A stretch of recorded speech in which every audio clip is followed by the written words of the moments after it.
PKK, Kasbi, nama-nama canggih-canggih raka. Dan saya kira sambutannya amat hebat. Jadi hingga hari ini kita sudah lebih kurang hampir 3 hari di sini. Bagaimana sambutan orang ramai kepada beliau serta beliau di sini terhadap mesej yang cuba dibawa oleh Persatuan Belia Islam Malaysia. Bagaimana pandangan daripada saudara sama? Terima kasih. Jadi saya lihat kita masih lagi mendapat perhatian, menunjukkan bahawa belia kita masih lagi memerlukan NGO seperti pembina untuk hadir dan bersama-sama dengan mereka berperanan dalam masyarakat. Alhamdulillah yang saya lihat orang ramai memberikan respon yang baik pada kehadiran pembina di himpunan Kedutaan Belia pada tahun ini, dan kita berhasrat di tahun-tahun harapan kita boleh hadir dengan jumlah dengan kapasiti yang lebih besar. Kalau pada tahun ini kita dapat 1 bus, kita harap KBS bermurah hati tahun depan lagi 2-3 bus kita buka besar-besar, dan kita ajak lebih ramai belia untuk bersama-sama dengan pembina. Banyak ruang untuk mereka bersama memberikan ataupun untuk menunjukkan mereka punya aktivisme, mereka punya upayaan, kebolehan dan kemahiran masing-masing. Beberapa edok yang saya diberikan kepada saya ini, antaranya adalah Convention Keluarga Melayu Muslim 2011 dan juga Hari Belia Wanita Nasional. Jadi saya ingatkan biasanya Persatuan Belia ni dia tak pecahkan sangat antara lelaki dan perempuan ni dah.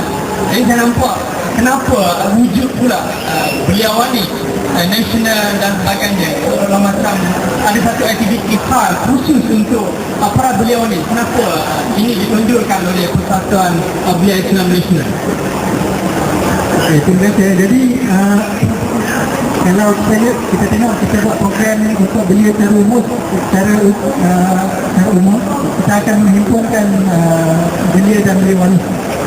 Tapi dalam program Hari Belia Wanita itu kita kalau boleh kita nak ada program yang khusus yang menyentuh isu-isu belia wanita, yang membangun belia wanita secara khusus. Jadi dalam Islam pun kalau kita tengok Islam pun mengiktiraf perbezaan antara lelaki dan perempuan, dan melihat pada realiti masyarakat kita sekarang, sebenarnya belia wanita kita memerlukan sentuhan yang khusus, yang lebih dekat dengan hati mereka, lebih dekat dengan jiwa mereka, yang lebih bersifat dengan kewanitaan sesuai dengan ciri-ciri mereka lah. Jadi itulah jawapan saya, mana belia wanita itu tertulis dalam pepatah Arab mengatakan jika runtuh belia wanita maka runtuhlah masyarakat. Jadi kita perlukan penegakan yang khusus untuk belia wanita kita. Itu dia, ini satu antara satu kelainan yang saya kira cukup menarik, di mana Persatuan Belia Islam Malaysia menonjolkan cara hidup Islam tarbiyah yang cuba dibawa, dan juga bukan bermakna biji hanya untuk lelaki semata-mata, tapi tidak melupakan peranan belia wanita, iaitu belia-belia wanita untuk sama-sama ke depan membantu menggembling tenaga untuk memacu kredibiliti dan aktivisme mahasiswa dan belia-belia di negara kita, Malaysia khususnya. Jadi saya rasa sudah banyak gambaran yang diberikan oleh saudara Salman, wakil daripada Jawatan Kuasa Pusat yang merupakan siswa agung. Jadi sebelum saya menutup tirai, semua ramah kita berada ini, semua mendengar bagaimana perkembangan persatuan itu sendiri di Malaysia. Saya kira pembina antara persatuan yang agak baru di Malaysia, tetapi aura-auranya dan suaranya semakin kuat kedengaran di televisyen, radio dan juga media perdana, sama ada media cetak atau media masak. Jadi bagaimana dengan penubuhan cawangan dan juga apa perancangan seterusnya Persatuan Belia Islam Nasional di masa akan datang? Mungkin 10 tahun lagi akan datang, apa perancangan yang telah dibuat di peringkat Jawatan Kuasa Pusat Persatuan Belia Islam Nasional? Tak boleh silakan. mengurusi. Ya, Alhamdulillah, walaupun usia pembina baru setahun jago ya, kami dikumpulkan pada tahun 2006-2007. Sekarang ni tahun 2011, jadi usia kami baru lebih kurang 5 tahun. Jadi walaupun usia kami baru 5 tahun, Alhamdulillah perkembangan begitu memberatkan, dan kita sudah berdaftar di 11 cawangan, di 11 negeri, dan kita berhasrat untuk membuka lebih banyak cawangan-cawangan kita supaya lebih ramai belia yang boleh bersama-sama kami untuk mencurahkan bakti kepada negara kita yang tercinta.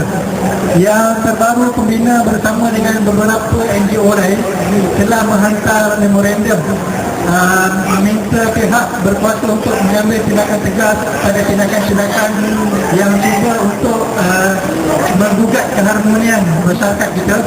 Jadi pembina sangat komited untuk bersama-sama dengan pihak kerajaan dan semua pihak untuk mempertahankan keharmonian, untuk mempertahankan kesucian agama Islam dan keharmonian masyarakat kita yang berbeza bangsa, dan mempertahankan negara kita di semua peringkat, di peringkat lokal, di peringkat antarabangsa dan seterusnya. Itu dia sedikit banyak gambaran dan juga respon daripada Ketua Agung Persatuan Belia Islam Nasional, Saudara Salman. Terima kasih diucapkan, dan juga jutaan terima kasih kepada Kementerian Belia dan Sukan ya, kerana memberi peluang kepada Persatuan Belia Islam Nasional untuk menonjolkan diri dan mengembangkan mesej yang cuba dibawa oleh Persatuan Belia Islam Nasional dengan memberikan booth yang cukup strategik di himpunan sejuta belia pada hari ini. Dan tidak ketinggalan, hari ini merupakan hari terakhir pembina di sini, dan juga masih ada beberapa aktiviti-aktiviti menarik menanti anda semua, dan hadiah menarik juga menanti. Sekiranya anda mendaftar sebagai sukarelawan ataupun berminat untuk lebih lanjut, kemudian ahli dan sebagainya, anda akan diberikan hadiah-hadiah yang menarik. Jemput, datang rapat-rapat yang jauh, dekat-dekat yang dekat rapat-rapat ke booth kaunter Persatuan Belia Islam Nasional Pembina. Jadi dengan itu saya akhiri. Assalamualaikum warahmatullahi wabarakatuh. Terima kasih.